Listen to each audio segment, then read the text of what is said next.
नमस्कार, आप देख रहे हैं अश्वमेघ न्यूज और मैं हूं आपके साथ मानवी ठाकुर। शुरुआत करते हैं आज की खास खबरों के साथ।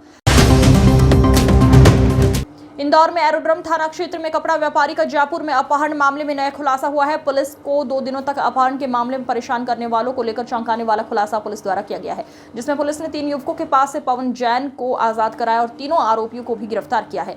पूरे मामले में जानकारी देते हुए डीसीपी विनोद मीणा द्वारा खुलासा किया गया कि इंदौर में रहने वाले पवन जैन नामक व्यक्ति के अपहरण से जुड़ी हुई है कहानी है, जिसमें पवन जैन कपड़े का व्यापार करते थे। कपड़े के व्यापार में काफी नुकसान हो गया था, उसके कारण वो वेटिंग अप में पैसा लगाने गए थे और इसी के सिलसिले में अपने घर से बोलकर निकले थे कि वो जयपुर जा रहे हैं, लेकिन रास्ते में वो गजराज नामक व्यक्ति से मुलाकात करते हैं और फिर गजराज को कहते हैं कि वो वही डेटिंग ऐप में पैसा लगाकर पैसा कमा सकते हो। जब गजराज ने 50,000 रुपए लगा दिए तो वो हार गया।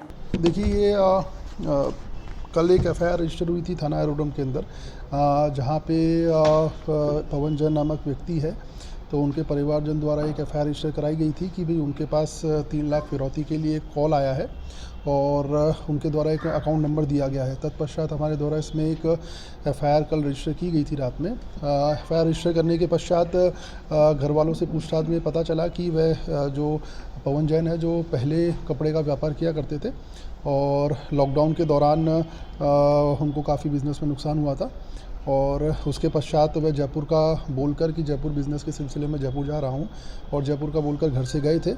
तत्पश्चात उनको जब ये कॉल रैंसम कॉल जो आया, उसके बाद वो थाने पे आए थे। हमारे द्वारा इसमें देन एब्डक्शन की एफआईआर तुरंत कायम कर ली गई थी थाना एरोड्रम में। उसके पश्चात टीम हमारे द्वारा लगाई थी। इसमें जो अकाउंट नंबर हमको मिला था उसका हमने टेक्निकल एनालिसिस स्टार्ट किया था। टेक्निकल एनालिसिस के आधार पर इसमें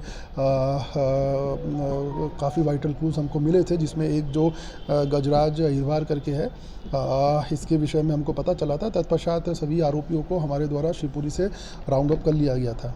राउंड अप करने के पश्चात इसके अंदर जो कहानी आई वो इस प्रकार से थी कि ये जो पवन जैन था, ये जो गेमिंग ऐप्स होते हैं, बैटिंग ऐप्स होते हैं, उसके ऊपर बैटिंग करता था और 1 का 2 गुना 3 गुना 4 गुना इस प्रकार के पैसे कमाने का दावा किया करता था। तो जो गजराज अहिरवार था वो इसके संपर्क में आया था और इसके द्वारा उससे 50,000 रुपये बैटिंग में लगवाए थे, जो वह हार गया था। तत्पश्चात इन दोनों ने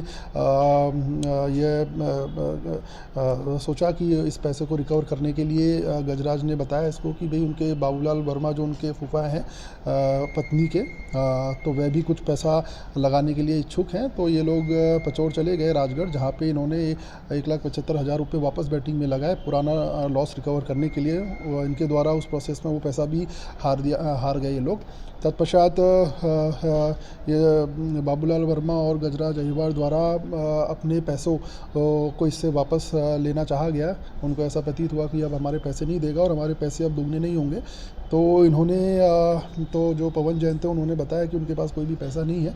तब जाके इन्होंने ये कॉन्स्पिरेसी रची और उसको वहाँ से ले जाकर शिवपुरी की तरफ वो मूवमेंट उन्होंने किया और इनके परिवार को साइमल्टेनियसली इनके द्वारा बैंक अकाउंट दिया गया कि भाई हमारे जो 3 लाख के आसपास का जो नुकसान हुआ है वह उसकी भरपाई कीजिए और इस अकाउंट में पैसा डालिए। तो इस पूरे ही प्रकरण में इस प्रकार हमने 3 आरोपियों को इसमें राउंड अप कर लिया है और साथ ही साथ जो जिसको अब्डक्शन जिसका किया गया था उसको भी सकुशल इंदौर लाया जा चुका है। सर, ये आरोपियों को जानकारी थी क्या कि जब जयपुर के लिए निकले इसके पेरेंट्स?